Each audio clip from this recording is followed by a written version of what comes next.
Hello, a very good afternoon. So thanks for spending your afternoon with us. And before I start, I would like to applaud all of you for taking the afternoon and taking the time to think about a pertinent topic. So before I introduce myself and the speakers, I thought I would just open the stage. My part-time job is a teacher. I lecture at NTU, and of course I teach people of your age.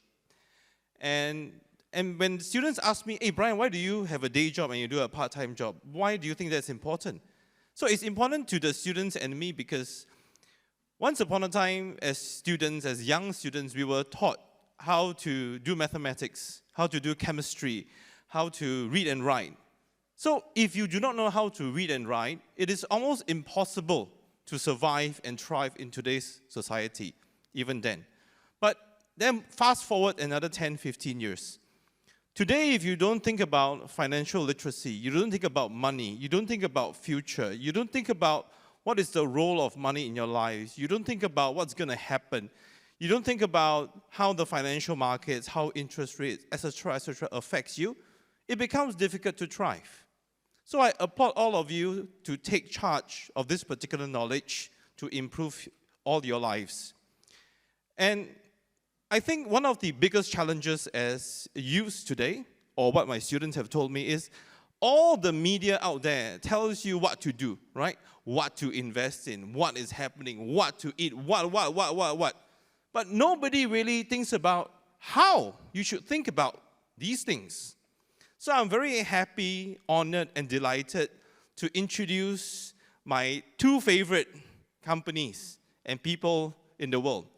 And I bought the book from Woke Salaryman. I'm also a customer of Endowers. Not to say I endorse them, but I really like them. So let me introduce. The Woke Salaryman was founded in 2019 by Rui Ming and Wei Chun, but today we have Rui Ming and Wen Xing. So I'm sure all of you are familiar with them. They use visual and digital storytelling to simplify personal finance for newcomers and young professionals like yourself. So their content clearly resonates because super popular by their growth and their social media presence. And today they will share about the Woke Salaryman's on investing and explain how we can go about building a diversified investment portfolio. And then moving on, we'll have Xing Ting. She is the Chief Client Officer at Endowers, and she has been in the wealth management industry, both in banks in Hong Kong and Singapore. And she's a youth herself too. She wants to make the best of investing accessible to everyone, leveraging technology, and she will also share the benefits of starting investing young and how to get started. So, but first up, we'll welcome the Woke Salaryman on stage. Shall we put our hands together to welcome Rui Ming and Wen Xing, please?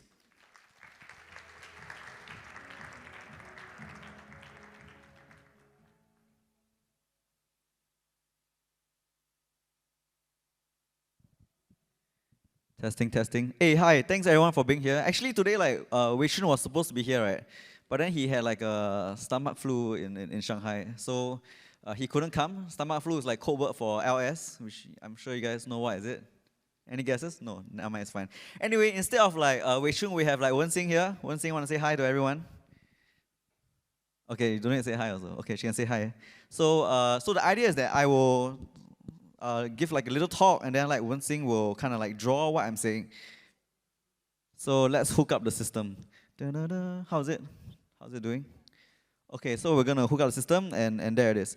So I think when CPF invited us to give this talk, I think investing and personal finance can be quite a boring topic. So we thought of a way to make it interesting. So how this talk will go is that I will share with you guys my net worth journey, starting from $0 to $10,000 and so on and so forth. And then I'll talk about how my mindsets when it comes to saving and investing change at every stage. And during this time, Wen Xing will draw illustrations. Oh wow, hey, thanks for drawing me with so much hair. Nowadays, hair is getting less and less. Yeah. But maybe a short introduction to ourselves in case you guys do not know. We run this page called The Woke Salaryman. We try to make personal finance simple and easy for people to understand. So we've been around since 2019. And a little bit of myself is that my name is Rui Ming. I started working in 2014. 2014, I now realize is a long time ago, 10 years ago. And what actually spurred me on in my financial journey was that I started my first day of work and I was absolutely miserable. Oh my god, that's hilarious. Can you see the little guy behind? What's that one? I think that seems to be Wei Chun on a porcelain throne because he's suffering from stomach flu. Anyways, yeah, when I first started working in 2014, I absolutely like hated my job, and I thought like, wow, how do I get out of this as fast as possible? So I resolved to save like $100,000 before I turned 30 years old, and the logic was that if I could if I could invest $100,000 at 4% returns every year, I could take 1 month off, right? And then I just need to repeat this 12 times. Then I could take the whole year off and basically retire for life. Somewhere along that year, right, my mom actually had a stroke, which kind of like increased the intensity of the chase for financial freedom even more for me. Because now, like, my mom had a stroke, I had to be financially stable. I hate my job. Basically, life wasn't so good, which kind of motivated me. And I think like if I share this story with you guys, hopefully there's something you can learn. And then if there are any questions, you can ask me during the panel later. How are we doing? What are you drawing? Oh, you're drawing me suffering at work. Okay, that makes sense. So this was 2014. But maybe we move on to like the first stage of the wealth accumulation journey, which is the 0 to 10,000 mark, which in actual years will be somewhere between 2014 to 2017. So that's the period that I had like 0 to $10,000. So during this phase, right, I did what most young people will try to do. When you try to achieve financial freedom early, what do you think is the first thing that you guys try to do? Any ideas? Save, right? Yeah, and I think saving is what I did. So in the early days, I did everything to try to cut my expenses as much as possible. Back then, I was earning 2007, right, before CPF. Right, after take home, I think like only 2,000 plus. I was trying to spend below $500 every month, which is very difficult for a 25-year-old, especially like, I want to date girls and all, then, $500, like actually the budget is quite jialat one, right? So I will do things like, I will try to take like the MRT early, right, to save 50 cents a day. I would try to, I will borrow like chicken breast and broccoli, right, to kind of meal prep and have to have at work, because I didn't want to eat outside with my friends. I never went to smoke shisha. Yes, back then shisha was legal in Arab Street, but now I think they ban it sometimes, so you kids might not know what that is. And also, I would try to cut down my transport costs by working overtime. So the idea is that I work overtime, I work until 9 p.m., right? Then I can claim Grab home. So I would do all these like little wins to try to save money. But at the end of it, I realized like after a whole year of doing so, my net worth wasn't that much. I think I only managed to save $5,000. Okay, actually okay right? But what I really found that was like my social life really suffered, right? My mental health also really suffered. I started to lose all my friends because every time they say, "Hey, Raymond, you want to go out?" I say, "No lah, bro. I'm trying to save money." And that's why eventually I chanced upon like a Warren Buffett quote. And the quote went something like this, right? I think it goes like, if you do not find ways to make money while you sleep, you will work until you die. And I think that's how I got very interested about the investing process. Yeah, so that's how I actually got my entry into investing, by realizing that saving has a very real limit. How are you, Wenzing? How are you drawing? What do you draw? Okay, so this is me with broccoli and chicken breast, it seems. This is me dreaming of work, and that's an Apple computer, although you cannot draw a logo because I don't think we can endorse it publicly. So I want to talk about like the next stage of my life now, right? Let me flip and see my notes. Hang on, just give me a second. Which is the 100K phase. So this is from the 10K to 100K phase, and basically what I learned. So early on we talked about investing, and I really tried to delve deep into investing. So my first year, right, I full on went to read financial content. I would like follow like financial news about companies that I wanted to pick and buy their stock. I would read sites like Seeking Alpha. Back then there was like Motley Fool. You guys know Motley Fool? Yeah, some people know, right? Some of you are old enough. And also I would watch a lot of YouTubers and see like what stocks they are picking. So I remember like the stocks I bought back then. I can't really say, but I can hint at that. One of them is like a healthcare provider named after a colonial master. Yeah, that is one of the stocks that I bought, right? Then there was like also a company that served the airport that kind of sounds like sitting down, right? So I bought like those type of company, and I would listen to stock tips. So whenever my friends say, "Hey, Rayming, this stock is gonna pop," then I will buy it.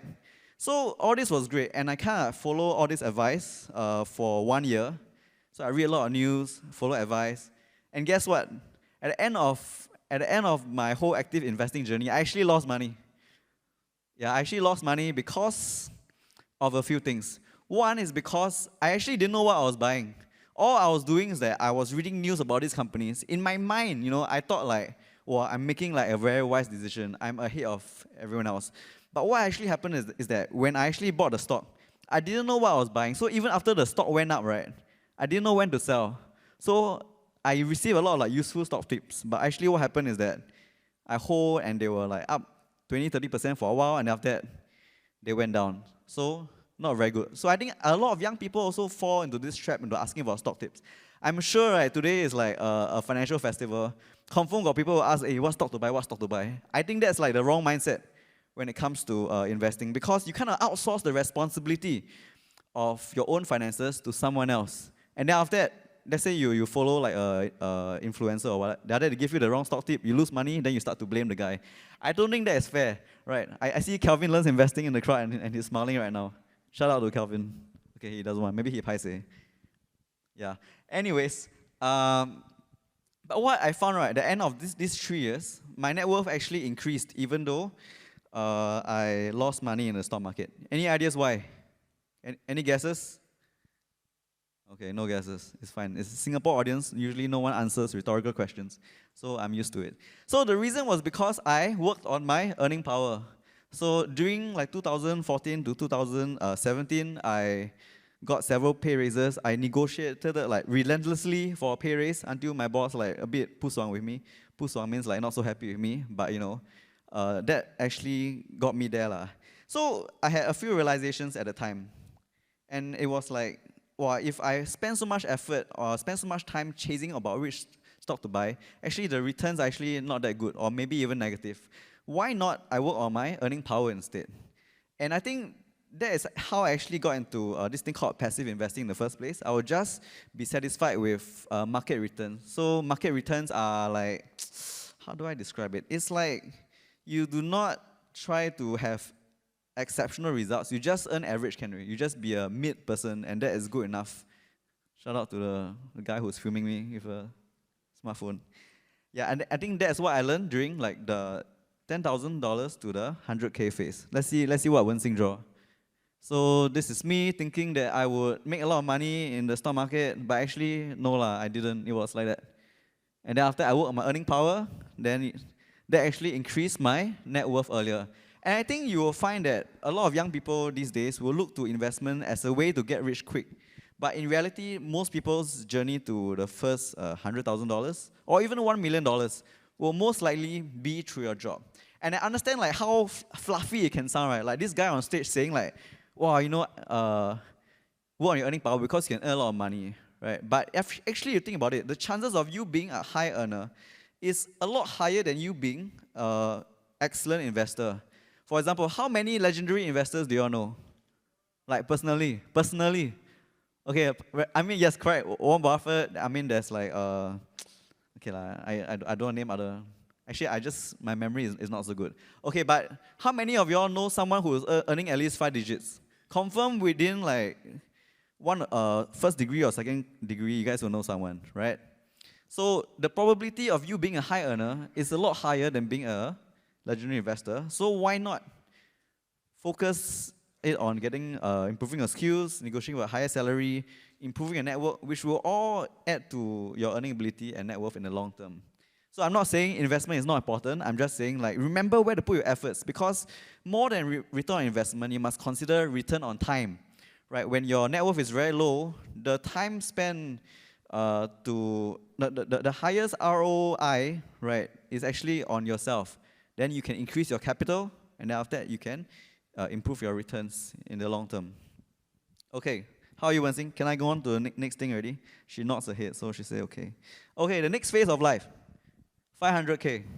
So I got to the 500K mark during, actually quite recent, actually during the 2020 COVID crash. Anyone alive during that time? Like, or at least like aware of the stock market during that time? Have lah, right? So those were quite crazy times, and I stayed invested all the way from 2017 until 2020, and then so my net worth increased. I saw the stock market crash overnight, and I think it was like March 31st, 2020. Wow, and I really like crapped my pants. Not in the same way Wei Chun crapped his pants, but out of shock, right? Because I didn't know like the stock market could fall so much in one day. I mean, all this time I just heard on the internet, oh, you know, there was like the dot-com bubble, there was like a great financial crisis in 2008. But I didn't really experience it until 2020, and I realized like, well, actually this is real. And there was a very real, urge to sell, because seeing your net worth drop like 1/3, right, is actually quite terrifying. But what happened after that? The market actually made like a V-shaped recovery, and I continued to invest in it. But as I reached that amount, right, I also thought to myself, wow, actually, now I worked so hard over the years. 500K is not a small amount. Okay, maybe to some people it is. But I mean, at least to me, you know, from Jurong East, it's not a small amount. And what I actually did was that I looked into diversifying it. So these stocks did extraordinarily well, and I think there was a very real urge for me to also put all my money into these assets, because they were going like 2x, 3x. But at this point, I decided, well, you know, actually, I made quite a bit of money for myself. I should probably preserve some of them. So I will buy things like Singapore savings bonds, which are safe lah, because government has AAA rating. But actually, compared to the returns back then, it's not great lah, right? Okay, I'm going to see what Wen-Sing drew. Okay, so this is me with 500K, right? Then I put into stuff like the S&P 500, which is the kind of like the benchmark of every stock market. There's the STIDF, which is like the local version of the S&P 500. Some people say it's overweighted to financials because there are a lot of financial companies in it. Yeah, I mean, we can address that later in a separate conversation. And then there are also bonds. Bonds will be like safer product that the volatility is not so high, right? So diversification is important. I think that's what the main message that I'm trying to get over here. But I think overall, even though people talk a lot about investing, I think you never really know how you behave as an investor until you actually see the market. You know, Mike Tyson has a quote, like, everyone has a plan until they get hit in the face. And I think it's like that for investors as well, which is why I encourage people to start investing early. If you start investing early, then you will know roughly how investing works. You'll realize like, oh, actually, stocks don't go up all the time. Actually, you know, I need to invest regularly. Then you need to know like how you will behave when the market falls 30%, 50%. That way you can predict how you will react during the next crisis. So now, since I lived through the 2020 crisis, I will know how to react again when the market falls in the future. And it will fall because, you know, as the saying goes, volatility in the stock market is a feature, not a bug. Any questions, can leave it to you after that. I'm going to move on to the next phase, ta-da, which is the $1 million phase, right? I reached this amount, I think, 3 years back, right? Okay, someone taking pictures. Hi, thanks. Yeah, I reached this 3 years back, and there's not so much investment lessons from this part of my net worth journey, but maybe 2 realizations. One is that even though financial advisors are very annoying and always try to, are you a FA? Oh, okay. So even though financials are very annoying, always ask you to go McDonald's and then whip out their iPad, yeah. But they do have a point, right? Once you reach like a certain level of net worth, you realize that actually it's important to protect it. And I think that's where insurance comes in. So I relooked all my policies at that point. So I know this is a very boring thing, so I'll get over like insurance part earlier. The other important thing I realized was that there are actually many things that money indeed cannot buy. right? When I was young, I thought, wow, with $1 million, I'll be very happy and I can buy whatever I wanted. But when I was 32 years old, I realized that at this point, I had invested quite a lot of time and health into earning my first $1 million. My health wasn't that good. My relationship with my parents weren't that good. And I found that, these are things that you can't throw money and fix that problem immediately. So for example, let's say I have diabetes today, right? It's not as if like I pay diabetes $50,000 and then the diabetes will say, okay, you pay me 50K, done, I'm going away. No, because you actually need like effort and time to kind of like exercise and kind of overcome that disease. And same with your parents, right? Like, it's not as if I can give like $100,000 to my dad and then my dad say like, son, I'm proud of you. I mean, maybe some people can lah, but that would be quite an unhealthy relationship. Okay, I realize maybe some people's parents are like that, but that's not the kind of parent like I hope my dad is. So that is what I learned at reaching the $1 million mark. I also learned that once you reach a certain number of financial freedom, I used to think that I would want to retire and just sit back and do nothing. But when I reached that $1 million mark, I realized that I had financial freedom, but actually retirement wasn't what I wanted to do. I wanted to work on something that I enjoyed. So I think many people will wonder like, well, if you have financial independence, like why do you keep working? I found that for you to have a good life, not only is health important, money is important, but also purpose is important. So one of the privileges of reaching FI early is that you can choose the stuff that you work on something meaningful. And I think this is probably something that a lot of retirees, hopefully none of you here are at the age bracket, what a lot of older people will face, like a midlife crisis because they have no purpose in their lives. Okay, let's look at what Wen-Xing drew. Okay, so this is me protecting my money with insurance, right? And then this is me, is it me? You got no hair, can you draw the hair, Wen-Xing? So people know it's me. You can draw the short one, because I'm not, okay lah, yeah, I'm tall, that's fine also. Yeah, so this is like having like a good community and support group. And also the last one, this is like purpose. I think Wen-Xing drew the Woke Sandman Marshmallow because like I find that my job has quite a lot of purpose now and it makes for a pretty good life, I would say. So with that, right, I mean I haven't ended yet. I think I have like 4 or 5 illustrations that I feel sum up personal finance in a nutshell. Okay, but first Wen-Xing will summarize like my net worth journey from 10K to 100K to 500K to $1 million. You can take a picture like now you can take a picture. I'll give you like 10 seconds. Actually donate also lah, but many people take, so maybe some people want to take. I can post also if you all want. Okay, my shins are tired. Okay, Wen-Xing, are you ready to move on to the next phase? Okay, so I'm going to show you guys like 4 or 5 pictures which I feel like summarize personal finance in a nutshell. And the first one is this. So this is a pie chart, and I think it's a pie chart of what really matters in personal finance. Any guesses like what these 2 big things are? Earning power and what? Oh, wow. Okay, that's Lisa, and because Lisa, she has seen a presentation before, so she knows. So I think, okay, when it comes to personal finance, right, I think there's a lot of media that focuses on stuff like which credit card is the best, what stock to buy, how will Harris or Trump, what's the impact on the elections. So all these things are useful and great and wonderful if you want to enjoy it. But I do think that a big part of personal finance is simply earning more and spending less.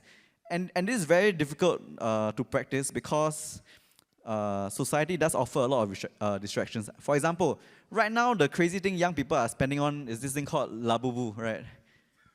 Well, people, yeah. So Labubus are like the latest thing that people are spending on. But the idea is that, so for a lot of adults, right, like the grown-up version of a Labubu will be something like, I go snowboarding in Niseko, right?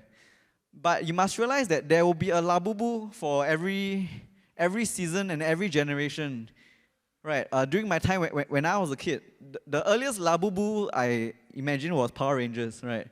You guys know what Power Rangers are? Power Rangers, then there was like Tamagotchi, Ultraman, then Digimon, then Pokemon, and it was very easy to overspend on these things. And I find that if you can't control your spending habits, you'll forever be chasing the Labubu of the era, right?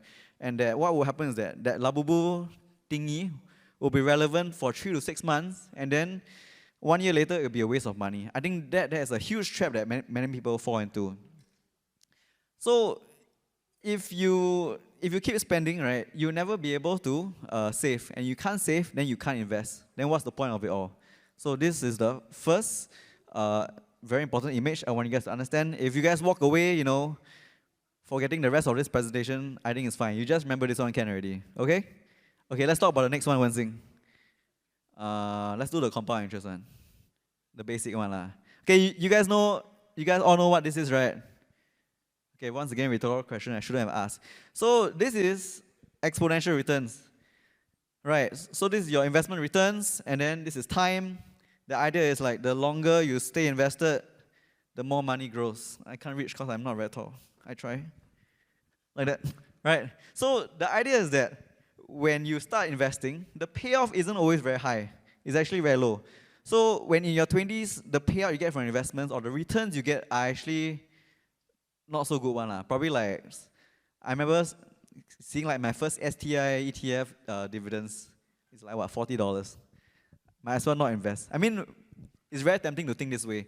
But if you stay invested long enough, if you reinvest your dividends, right, it will slowly compound and increase. Right, so you have to wait out like the slow period, then you can enjoy the high payout period. So as a young person, I advocate like starting here. So by the time you're like in your 40s or 50s, you can start enjoying the fruits of your success. I give many of these financial talks. So often I meet people who are in their 50s and 60s. They will ask me things like, "Hey, Riming, you're very smart, right? How do I turn 100K into 400K over the span of like 5 years?" I was like, "Bro, cannot lah, right? I think you should just continue working." Although it's a very tough answer, but it's also the truth. If you start your slow part here, right, then you will only reap your returns, sometimes in your 70s or 80s, which is, at a time where you probably have you likely have reduced mobility, reduced health. So it's all about knowing when you want your payouts to kick in. If you want to enjoy like a life for as long as possible, I think you should start investing as early as possible. How are we, Wen-Sing? It's good, right? Of course you have to say it's good. You just sit here. Let's talk about next one, which is like the investment triangle. Yeah, the next thing I want to share is this thing called like the investment triangle.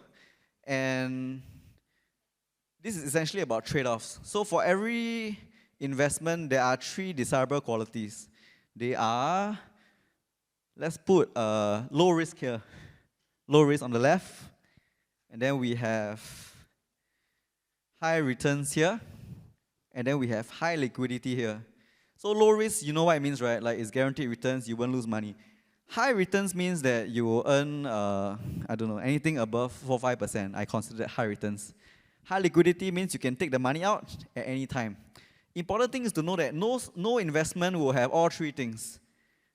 If someone sells you something with all of these 3 qualities, it's most likely a scam, which Singaporeans lost like $600 million to scams last year. Well, I don't know what you're doing. But yeah. So I'll give you an example, right, of something that has low risk and high returns. A classic example I like to use is something like your CPF special account, right? I see the CPF staff are like shaking a bit. Anyways, so it's low risk, right, because it's guaranteed by the Singapore government. It's high returns because actually objectively the returns are quite high. If I'm not wrong, the returns are something like as much as 6% if it's below $60,000, and then there's a guaranteed 4% on top of that. So what's the trade-off? Low risk, high returns. You do not get high liquidity, right? As some protesters will say, your money is locked up. But I mean, it's just how investing is, because you cannot get all 3 at one time. An example of low risk, high liquidity. Any ideas what it will be? Lisa, don't answer, please. Okay, yeah, somewhat like Singapore savings bonds, right? It's low risk, guaranteed by the Singapore government. High liquidity, because you can liquidate within 1 month, then you have the money back into your account. So it's considered, but of course, the returns are not that high lah. It's just meant for you to keep up with inflation and not beat inflation. What is an example of high liquidity and high returns? Anyone? Okay, stocks, yes, because you can liquidate at any time, right? And then the returns are possibly high, but of course, like it's low risk. Sorry, the risks are quite high also. So you might lose everything in the stock market if you are not careful. Wow, Wen-Sing, you drew out the whole thing. Amazing. Okay, I'm going to talk the next one. You don't need to. Okay, you can also. We just wait for her. Awkward silence. Okay, can. Yeah. You want to talk about the bell curve? Let's move to the bell curve. No, sorry, the bell curve. This is the diminishing returns. Yeah. This is my favorite one. So this is the bell curve, right? When it comes to what I believe is picking stocks, I think that in the investing space, there will be a lot of people who say like, oh, you should time the market, you should pick the right stocks, you need to look at the mode and stuff, and all these are great. But I do think it is I think it requires a lot of effort, and I think for the average person, this is not the best way to go about doing things, right? I think the best way about doing things is actually like this person, like this, I don't know, this like tree trunk with eyes kind of thing. Because even though it seems very basic, right? But actually what this person achieves is similar to what this person achieves, which is like the top 20 percentile of investors. So I advocate that, most people, not assuming you don't have like a hobby in picking stocks or you're not excited about it, it makes sense to buy the index. Just earn market returns. It's good enough for you, right? With minimal effort, you can achieve the effort to someone who is very smart. Even Warren Buffett says buy the index. Of course, buying the index is not like a foolproof strategy. I think we will touch on that later during the panel. But yeah, just remember this. I think this is probably the funniest illustration I have in my presentation. Okay, I'll talk about the last one. You want to draw the hair finish? Okay, she don't it. Okay, the last one is more philosophical in question. It's called what's this trying to say? Diminishing marginal utility. Okay, I think not so many econ students here. But the idea is that this is about diminishing returns. So with every increase in net worth, right, I think your utility of money, or in this case, I'm going to say happiness, actually stagnates and actually goes down. I give you guys an example, right? In anyone's net worth journey, right, the increase of happiness will probably be highest at the lower levels. So for example, let's say today I owe the banks $50,000. The happiest moment in my net worth journey is that I go from being a bankrupt person to being bankrupt free. So that's probably like the happiest version I'll make in my net worth journey. In my own experience, going from $0 to $100,000, indeed, it also makes you quite happy, right? Because now with like $100,000, I can plan years ahead, right? Versus previously, I just lived day to day, right? I just spend money come in, money go out. By 100K, my quality of life increases.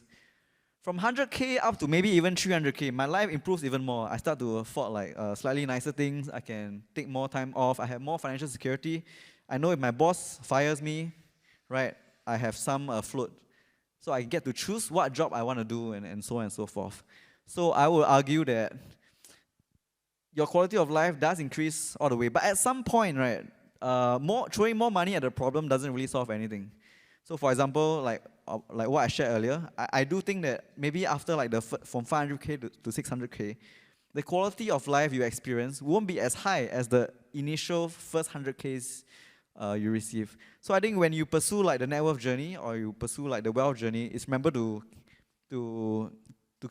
kind of keep this in mind. I think some problems can be solved by money. For example, if you want to pay for school fees, right? Yes, money can solve that. But then if you want to, let's say, as I mentioned earlier, have good relationship with other people, be part of a community that you feel valued, that is a problem that money cannot solve. And it sounds very fluffy, but I'll give you an example. There are many wealthy immigrants, right, that come to Singapore, right? They have a lot of money, but they don't have a say in society, right? And that can feel lonely sometimes. So that's what I'm trying to say. In sociology, we learn that there are three types of capital. There's financial capital, which is what money is. There's also social capital. So you can't always use money to convert into social capital easily.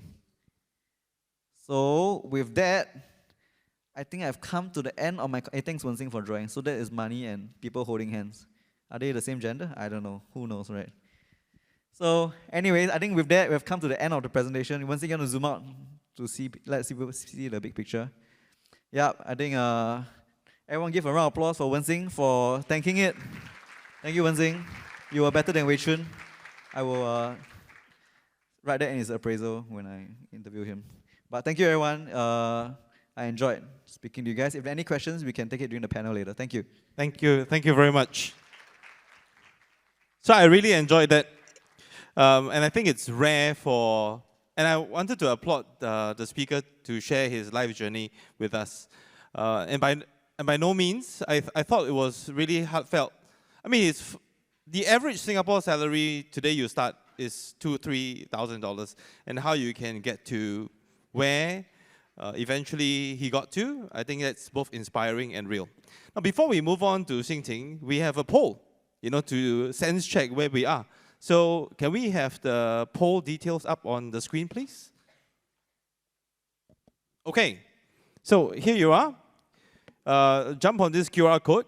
There is a poll on Menti, and we just take a sense check of the room. And this is also the same QR code that you can use for any questions shortly.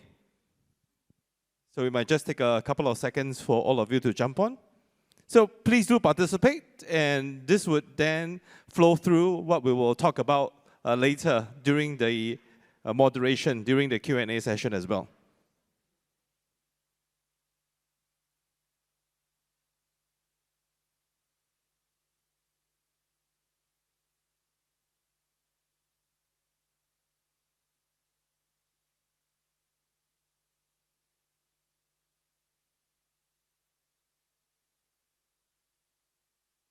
Okay, so have you started investing? So it's interesting to see 50-50. And the way one can think about investing is this, right? Money is only a tool. It can take you to many, many places. But where it needs to go, where you want it to go, you remain as the driver. So what is the purpose of money in your own lives? Like what our earlier speaker have shared, it can't buy you relationships, but certainly it can get you to a lot of places. Okay. Okay, so good, 50-50. Next.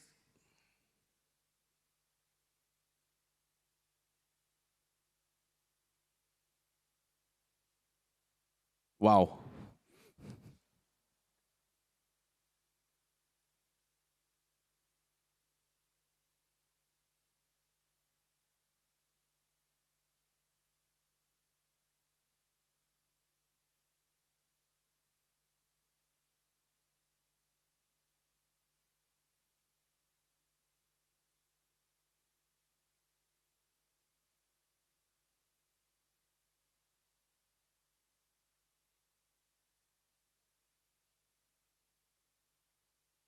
This is almost reflective of my life, except that I don't learn it from social media. Personally, I find social media tells you what to do, but clearly they have no context of where I am. But nevertheless, entertaining. Friends and family, most of the time they care about you, so their advice, yeah, probably. Okay, so that's poll number 2. Shall we go on to the next one? Those who have not started to invest, why not?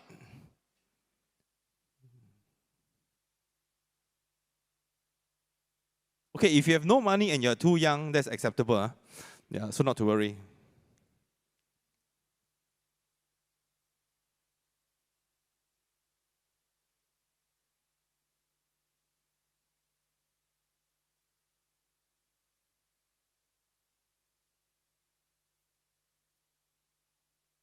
Looking at this poll, I'm quite happy to see that the bulk of the room. You know what this is? You know why this is funny? It's funny because the bulk of you not sure how to start, but half of you have already invested, which means one quarter of this room have invested, but you don't know how to start, and you have started. No. This is an interesting stat. So one quarter of this room, you have no idea what you have done with your money. Okay, next. Is that all we have? Just 3 questions? Okay. So to answer this question on not sure how to start, I would like to invite Sing Ting on stage. Once again, she's the Chief Client Officer at Endowers, and she has been in wealth management, and Endowers, I think it's a platform that we're all familiar with, and she wants to make the best of investing accessible to everybody. Now, ladies and gentlemen, can we put our hands together for Sing Ting, please? Over to you.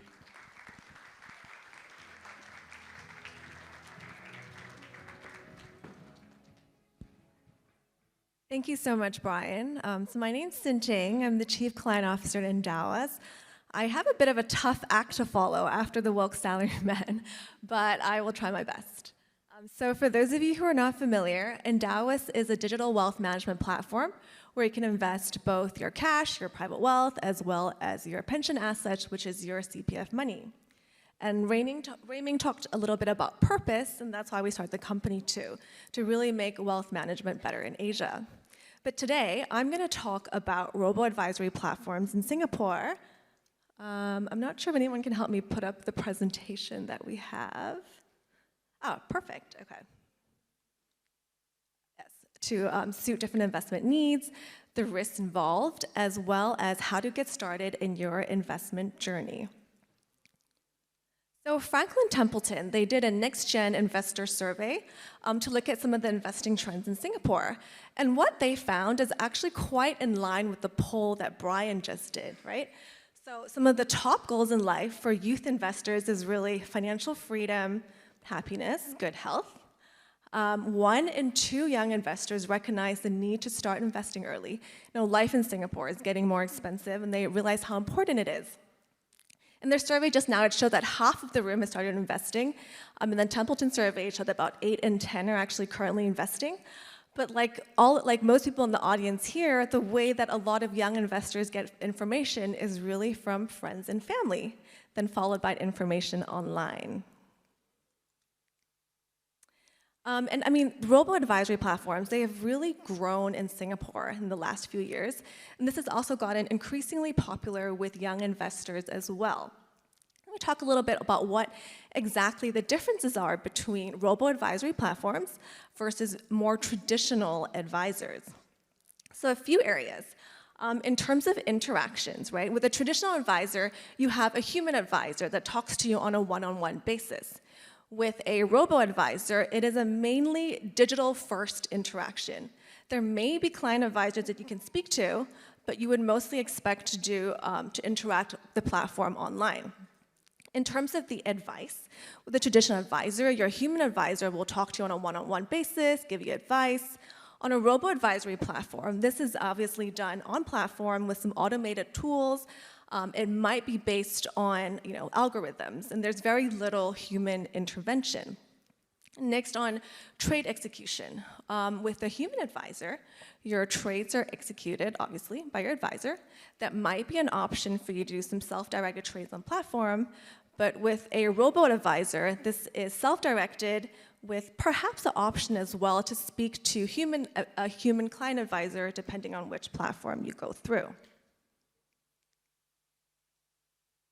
In terms of monitoring your portfolio and rebalancing, if you work with a traditional advisor, your portfolios are monitored by humans. Rebalancing is performed by the advisor himself or herself. And also, it may take into account things like your changing circumstances, your different needs over time. With robo-advisor, rebalancing and monitoring is done digitally.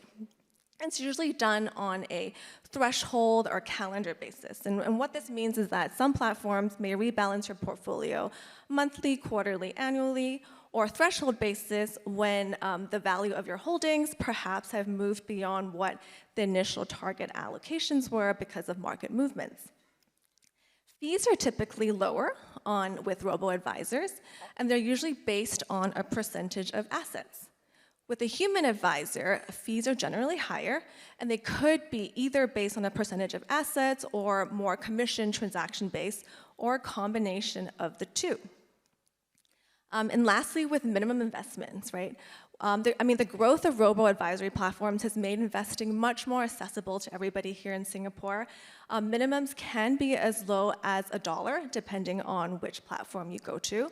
With more traditional advisors, minimums could be anywhere from $100,000 to perhaps $100,000.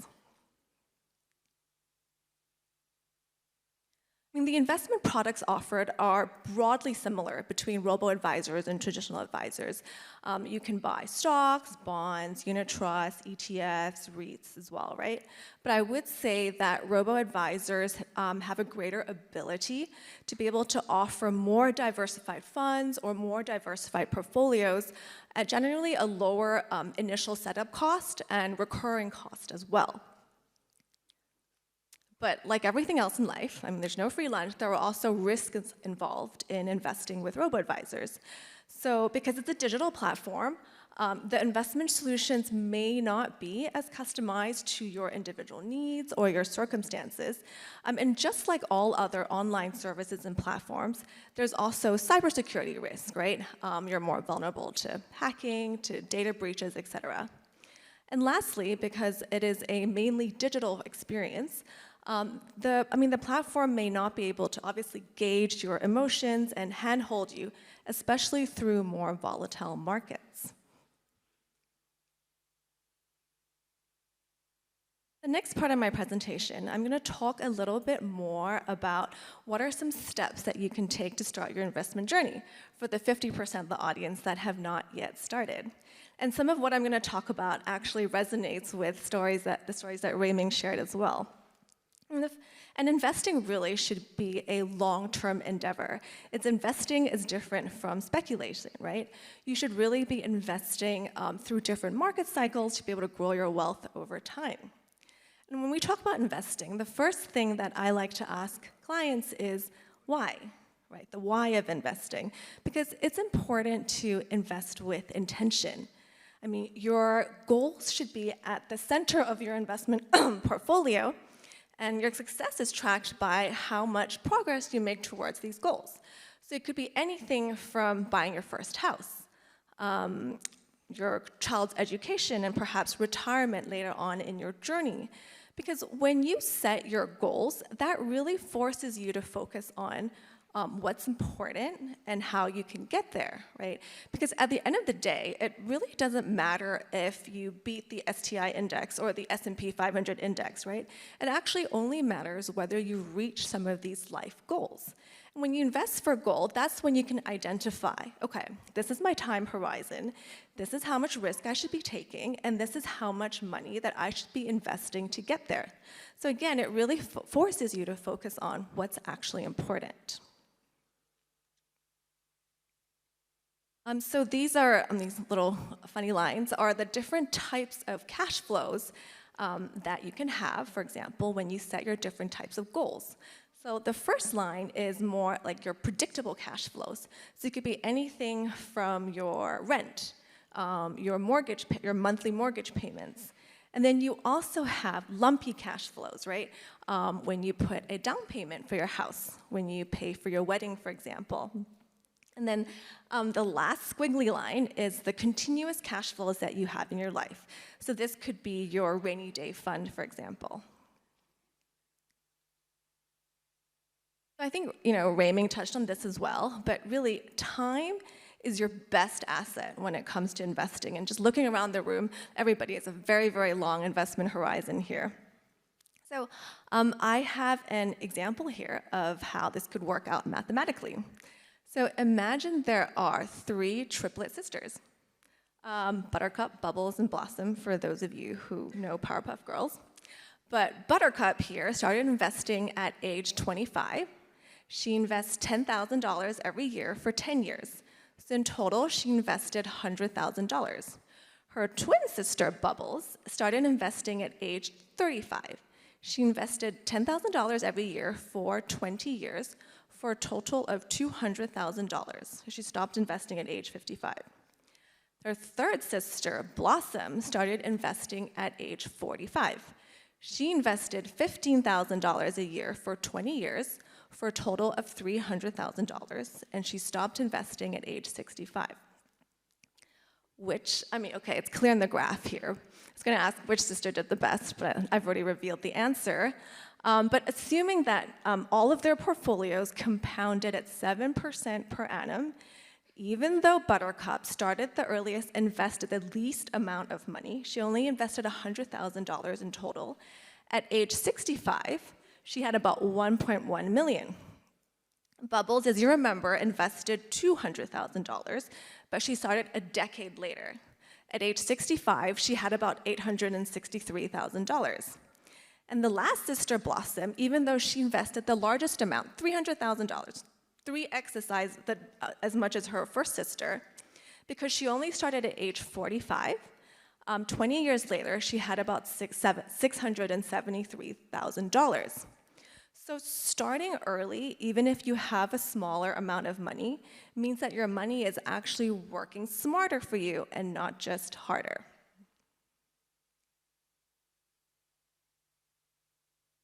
Next, I'm going to talk a little bit about diversification. So diversification just means not putting all of your eggs in one basket. So for example, not putting all of your investment portfolio into 2 stocks, no matter how great they may be. It really helps you lower the overall risk of your investment portfolio. So when you have a diversified portfolio, what's likely going to happen is that you might have a few investments that don't do so great. You have a few that are, doing fine. Maybe, hopefully, a few that are doing really, really well too. But overall, on average, your portfolio should do fine and also weather the worst of storms. There's this very, very colorful chart here. But basically, what it shows is the different asset class returns over the last 10 years or so. The words are a little bit small, but my point is that there's really no pattern in this, right? Just because one asset class or one market did well in a certain year, it has no impact on how it's going to perform the next year. And you may get the call correct this year or next year, but it's very, very unlikely that you would be able to predict on a very long-term basis on which asset class or which market is going to do well.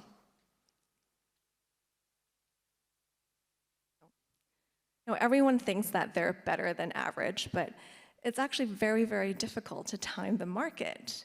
The truth is, the market is smarter than any of us, and we don't need to time the market to do well. If you look at the US market, the S&P 500 index over the last 10, 20, 30 years, it's given you an average of maybe 8-9% returns per annum, which is very, very decent. There was actually a study done by JP Morgan in the US where they looked at what the average return was for an investor. And they found out that the average return was only 2.5% over the last 50 years. So the average investor actually far underperformed the market index. If you look at this chart here on the left, it basically shows you your chances of how you would do if you invested at a market peak versus investing on any regular day. So intuitively, you would think that if you invested at a market peak, the markets are going to go down, right? What goes up has to come down. It's actually not true. So if you look at historical data, investing at market peaks, the odds of you doing, actually that you would do better than investing on any random day.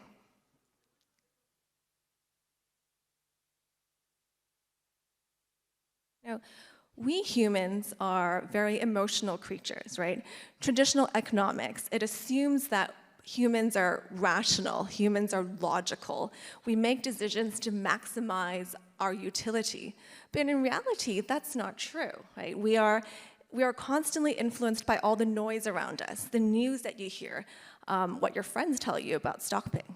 And one thing that you can do to take some of the emotions out of investing is really to automate it, right? Make investing a habit, whether it's with every paycheck, every week, every quarter. It really takes the emotions out of the equation and it keeps you disciplined when it comes to investing and growing your portfolio. For me personally, I'm so busy with Endowus, running a startup, being an entrepreneur, as well as being a mom to a young child.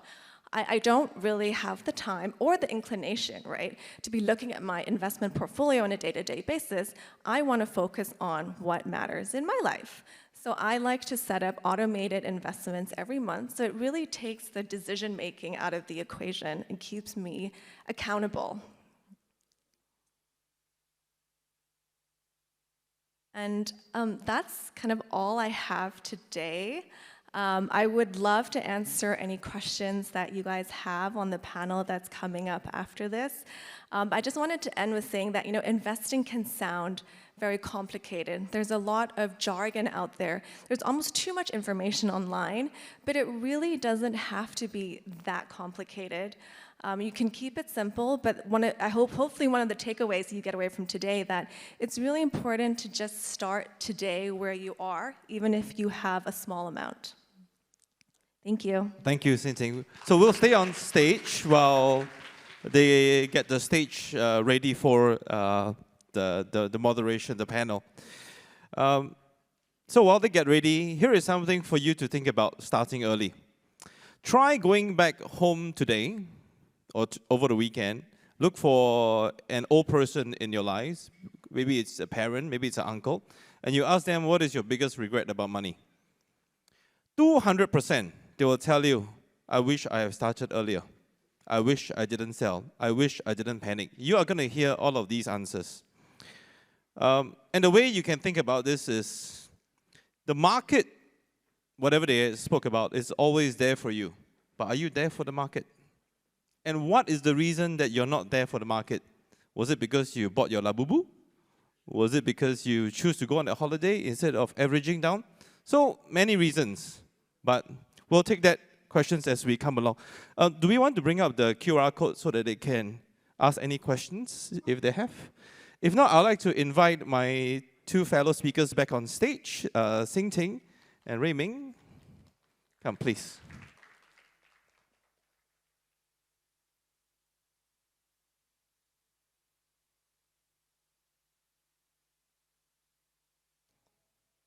Thank you. Please, please. Thank you. Okay, so we have a couple of questions coming in from the floor. So we will start with the younger of the two speakers, Xin-Ting. All right, don't laugh, it's the truth. Yeah. So let's start with the easy question. What advice will you give to your 18-year-old self? Firstly, I wish I was the younger of the two. Never offend a woman, that's what they all say. No? Brian's clearly learned well over time. What advice would I give? I mean, other than money-related issues. Well, I mentioned earlier that everyone thinks they're better than average. There's actually a statistic on this. 70% of drivers think that they're better than average drivers, which obviously is statistically impossible.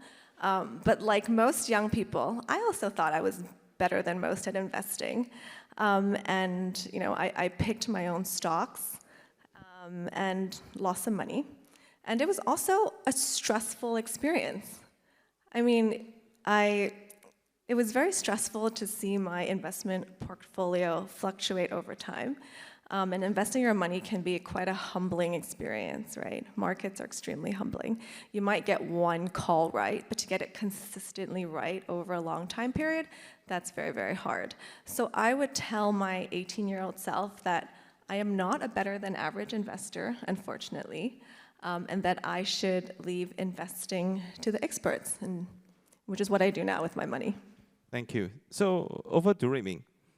So it seems like the common thread is you need to pay tuition fees to the markets, get burned in a couple of stocks, then you learn the right way, which is index investing.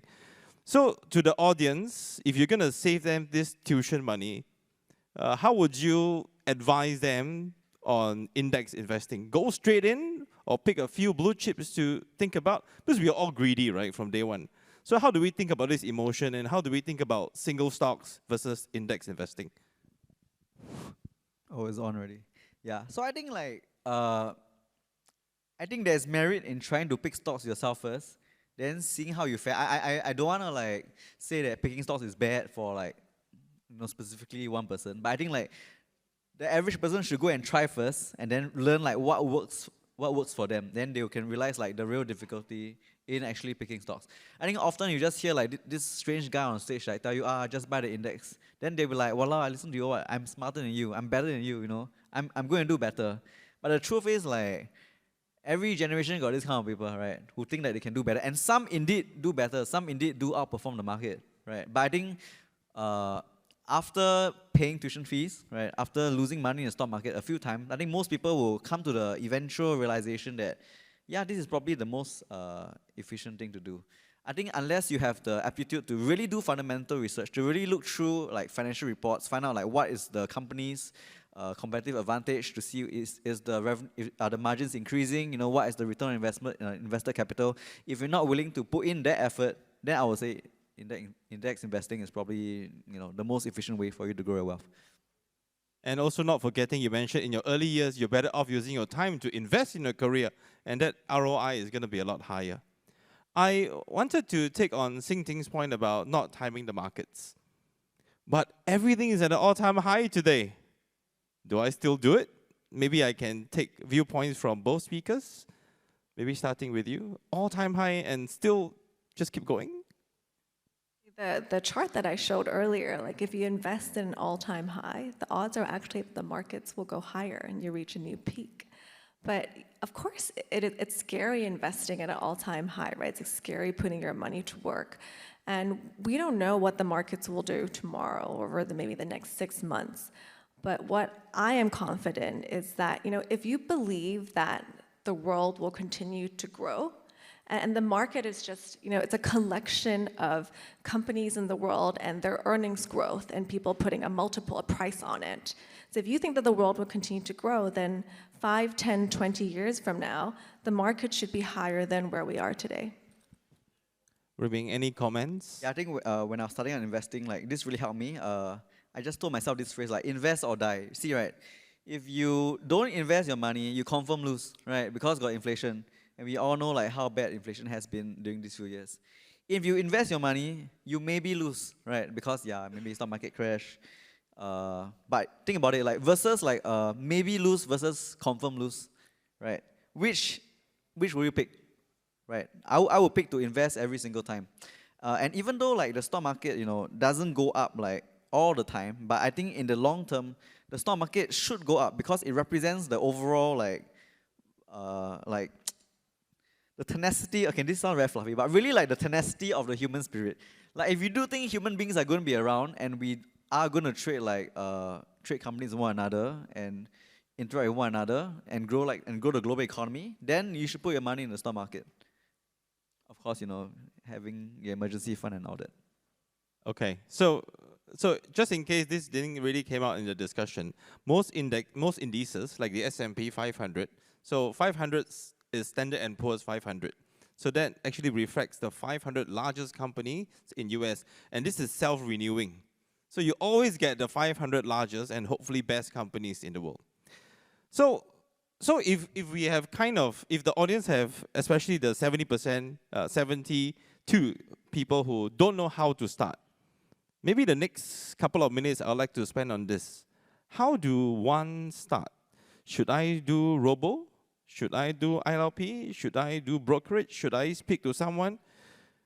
Man, how do I start? Maybe Sing Ting, how do I start?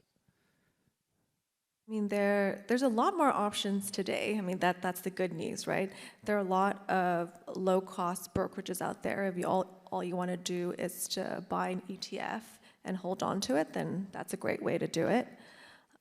If you want a little bit more guidance, you know, on what to invest in, then you can speak to an advisor, whether this is a more traditional advisor or a digital advisor to get some guidance on your journey. Then I think that's also a really great way to start. And what I've seen within Dallas is that a lot of investors do like to speak to someone at the start of their journey, just to also get a boost of confidence that they're going down the right path. Then afterwards, they can pretty much figure things out on their own and continue on their investment journey. Thank you. Ruibing, how do I, 18 years old, how do I even start? Well, I think there's like a whole bunch of trade-offs. I think like if you want like literally like the lowest fees, I think you gotta look at like specific investment platforms, because And usually that's how you will get like the lowest fees. If you want to like a bit more ease and pay for a bit more guidance, then usually you go for a robo-advisor. What I found like when it comes to the a lot of the trading platforms, right, or the investment platforms, is that the UI UX isn't that good. It can be very daunting for a beginner to start. I do think if you start with like a robo-advisor, it can be simpler, even though it might not be the most cost-effective way. But what I found the most important thing to do is to just get started investing instead of like looking for which is like the most cheapest one. Because I speak to a lot of people, they always say like, oh, I know the importance of I know the importance of investing, but they are stuck at the phase that they are looking for like the cheapest way to invest. And what happens is that they get caught up by decision paralysis because there are so many options these days. They just don't pick in the end because like, yeah, if I can't get the cheapest investment platform, I might as well not invest anyway. And then they just stall the whole investment journey like that. It sounds very like unbelievable, but it is true. I think if you go log into investment platform and you really do not know how to use it, that's probably not the right platform for you. I think like the best platform to get started with is probably like the one with like the easiest interface. So that's my take. So my dad used to say, good things no cheap, cheap things no good. I want to take the conversation forward. So I suppose, and from the questions coming in, most of you would think, okay, start early, I'm still young. Next one is, how should I start? Okay, if you want to get some advice, go talk to some folks. If not, jump onto a platform that you find easy and gain the confidence to navigate. Then the next thing is, how do I think about the mix of assets? Because we spoke about bonds, we spoke about savings bonds, we spoke about indices. How should I go about thinking what is the right mix for me? I suppose when you think about robo, there's already a couple of predetermined allocation models. So maybe you can talk us through one or two so that the audience can relate as well. No, sure. That's a really good question, actually, right? Even though there are these preset allocations, how do you decide what's right? What's the right asset allocation for you? So, I mean, we have most of the robo-advisors will have different portfolios based on different risk. So highest risk is usually 100% equities, and the lowest risk, most conservative, is usually 100% fixed income, and then everything in between. So this is what I personally like to do, right? I like to look at the worst returns. So best returns are great. When the market does well, everybody's happy. But what I like to show clients and to highlight is, what was the worst returns for this portfolio? How did it do during the great financial crisis? So a 100% equity portfolio, for example, which will give you the highest expected returns over the long term, was also down 40% during the financial crisis in 08-09. Is that something that you can stomach? Are you going to be able to sleep at night if you see your portfolio go down by 40%? Or is your gut reaction going to be to sell out and cut loss? Because that would be the worst thing to do at that time. And if that's your answer, then 100% equities is not the right one for you. It's not right for your risk tolerance, right? Then you can look at something a little bit more conservative, maybe a balanced 60-40 portfolio, right? So it's not just about optimizing what the highest return is, it should be optimizing on what will help you sleep well at night. Well, I think Sin Ting touched on a good point, which is like risk tolerance. So traditionally, most people base like what your portfolio should be based on age, because that's how most people used to live their lives back in the day. The idea is that if you are older, you take on a lower risk portfolio. If you're younger, you take on a higher risk. So I mean, generally there are like 3 types of asset classes. There's equities, which is like a fancy word for stocks, right? There are bonds, and in the fancy version, you can say like fixed income, and then there's cash. Generally, like the older you are, the more cash and fixed income you have, the lower equities you have in your portfolio. So one common rule of thumb that may or may not be outdated is that it's called like the 100 minus your age rule. So for example, I'm 35 this year. So based on this rule, 100 minus 35 will be 65. So that should be my, not should lah, according to the rule, right? That would be my percentage in equities. Then my 35 would be what I hold in safer asset classes like fixed income and cash. But of course, nowadays, of course, this is just a starting point. Then you just understand this rule and then you work out your own risk tolerance from there. Because now I realize that age doesn't necessarily mean risk nowadays. Because some of us, for example, are pursuing this thing called financial independence, retire early. If you want to kind of have a lot more cash flow at a younger age, you can no longer use like the old rule that that the traditional advisors usually advocate. Okay, so I think the lesson here is, so what is your goal? If you don't know where you are going with your money, the reality is nobody can help you. And the responsibility really, if you don't care about your own money, then nobody's gonna care. So first step is, where do you want to head out? Maybe I take any questions from the floor before I go back to whatever questions you have submitted. Anybody have any questions for the two speakers? No? No? If not, then I have plenty, you know. How, now markets are at all-time high. So if I follow your instructions now, it's about time in the market. So I listen to Sing Ting, I listen to Ray Ming. I'm going to deploy, not tonight, Monday night. Then if market crash, because Trump win, the market crash or whatever, yeah, with the Air Force One, yeah. Then how do I have emotional stability in investing? How do I not panic sell? So how do I gain this maturity? Maybe I can take this. I think this is a question about like lump sum versus like dollar cost averaging. So okay, so hear me out. I think it's very, let's say you only have 100K net worth. Okay, not only 100K. Let's say you have 100K net worth, right? Then after that, you want to put all of it in the stock market. Of course, when the value of your stocks drop 40%, of course it is very terrifying. So that's why I advocate, most people try to invest regularly with like little bits of your thing, of your net worth. So you put like $1,000, $1,000, $1,000.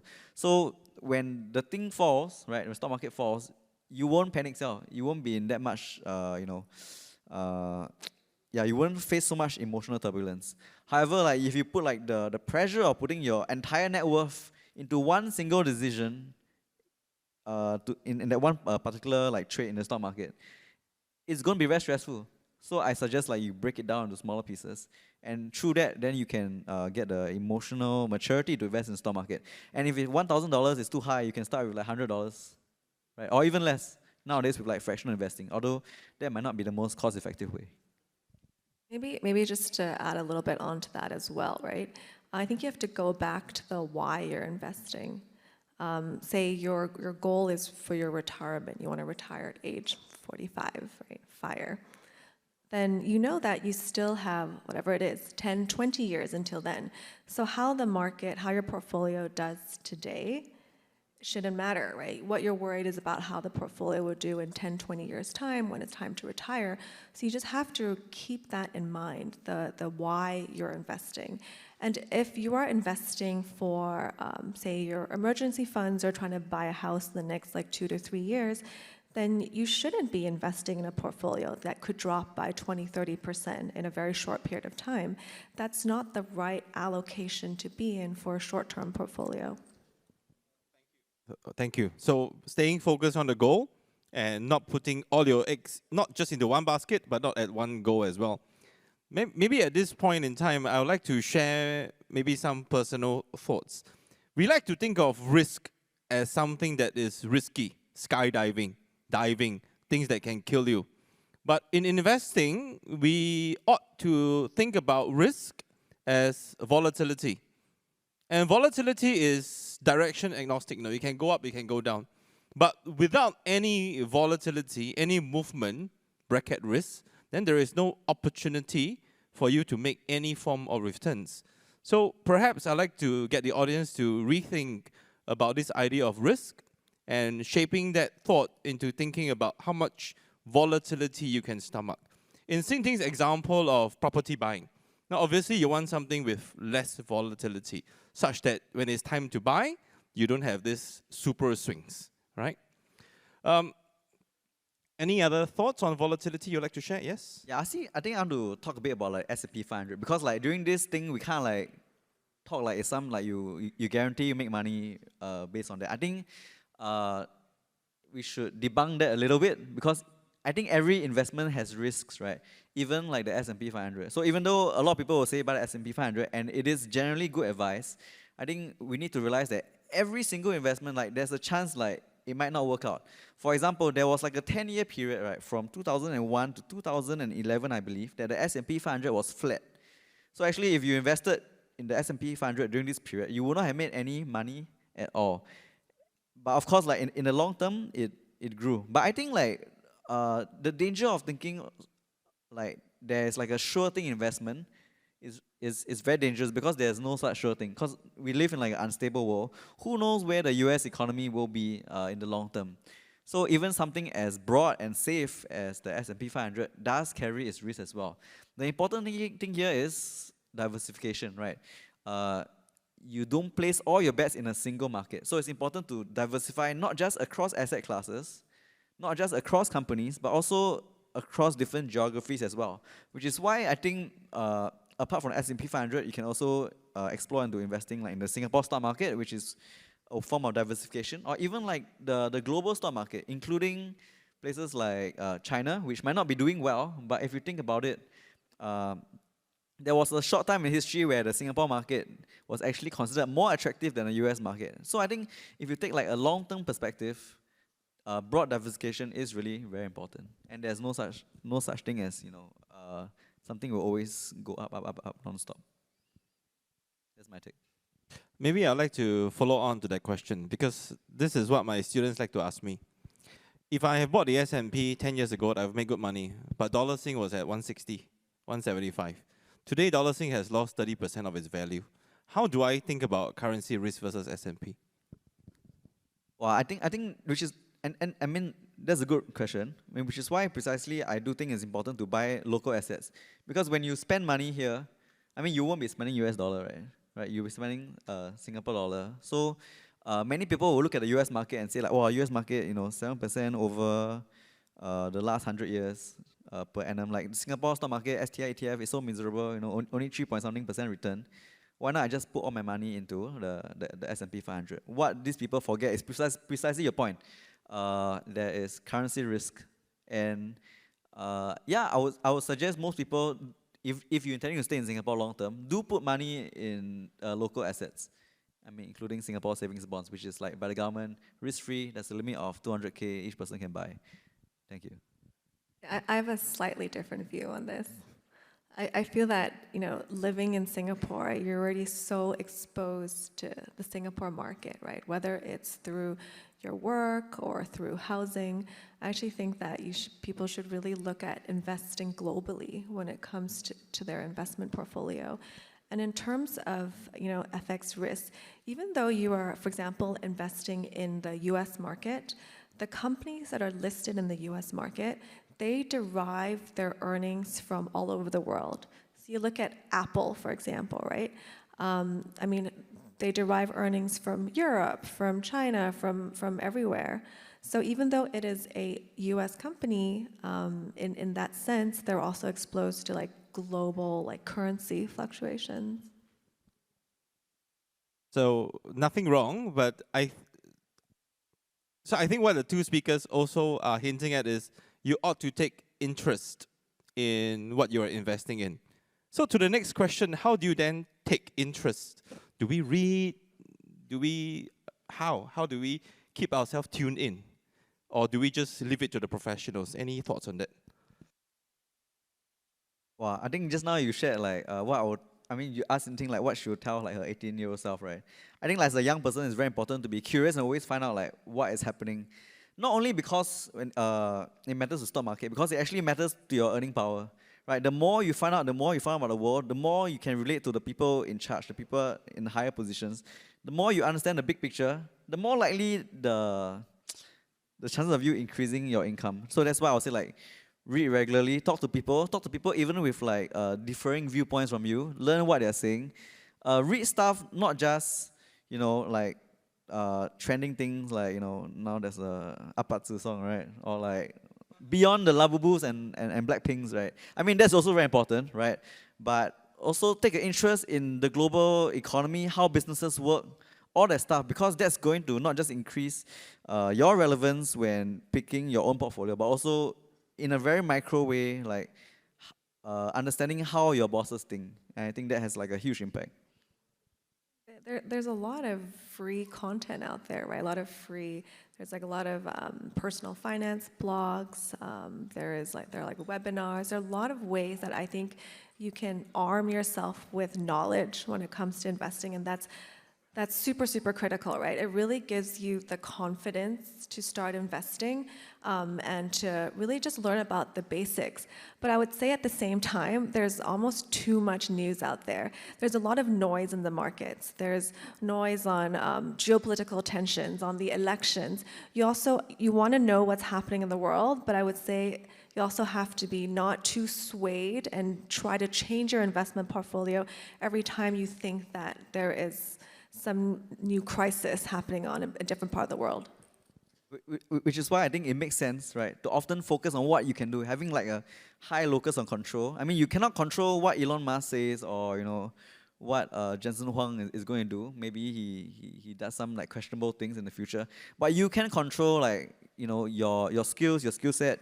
You can control your network. So I think like, yes, in a world that is very confusing, people are telling you different directions, you should focus on what you can most control, which is yourself. So I fully agree with that.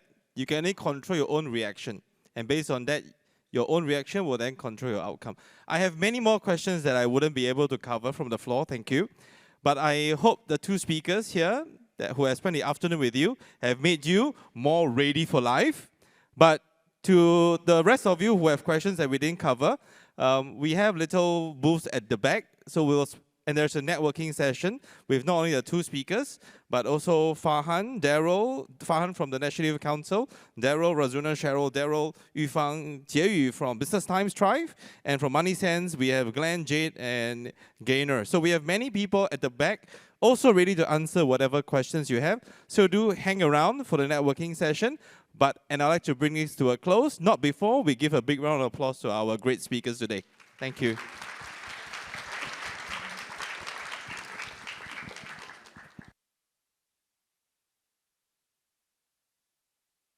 So if you have any questions, all the speakers will be at the back. They will be happy to take any questions you have.